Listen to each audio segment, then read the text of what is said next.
বান্দরবানে কোটি টাকার ব্যয়ে নির্মিত হয়েছে আধুনিক থানচি বাস টার্মিনাল। নির্মাণের 2 বছর পেরিয়ে গেলেও এখনও চালু হয়নি তা। ভবন, অপেক্ষাগার ও টিকিট কাউন্টার সবই প্রস্তুত, কিন্তু নেই যাত্রী, নেই কোনো পরিবহন। 2022 সালে পার্বত্য চট্টগ্রাম উন্নয়ন বোর্ড 1,500 কোটি টাকা অর্থায়নে নির্মাণ কাজ শুরু করেন। 2024 সালে কাজ শেষ হলেও এখনও চালু হয়নি টার্মিনালটি।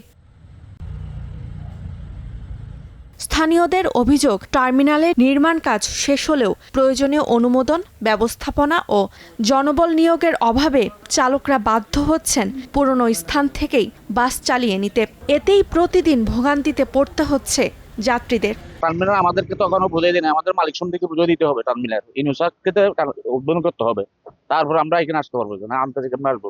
একটা নতুন বাস টার্মিনাল যদি থাকতো, আমাদের রেস্টুরেন্ট যদি থাকতো, আমাদের ভালোবাসাঘাট থাকতো, বিশ্রামের জন্য আমাদের খুব ভালো হতো। বাস টার্মিনাল চালু হলে যাত্রীর সুবিধা হবে,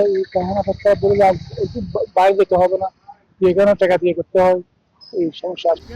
ভূমির রেজিস্ট্রেশন সংক্রান্ত জটিলতার কারণে টার্মিনালটি এখনও চালু করা সম্ভব হয়নি বলে জানান বান্দরবান জেলার নির্বাহী প্রকৌশলী। 24 জুনের ভিতর সমাপ্ত করেছি।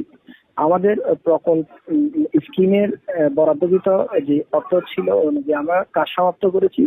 কিছু ভূমি সংক্রান্ত জটিলতা এবং রেজিস্ট্রেশন সংক্রান্ত জটিলতা রয়েছে, এগুলো সমাপ্ত হলে খুব দ্রুততার সময়ের ভিতর এটা চালু করা হবে। দুর্গম থানচিতে আধুনিক বাস টার্মিনাল দ্রুত চালুর দাবি স্থানীয়দের। Desk report, star news.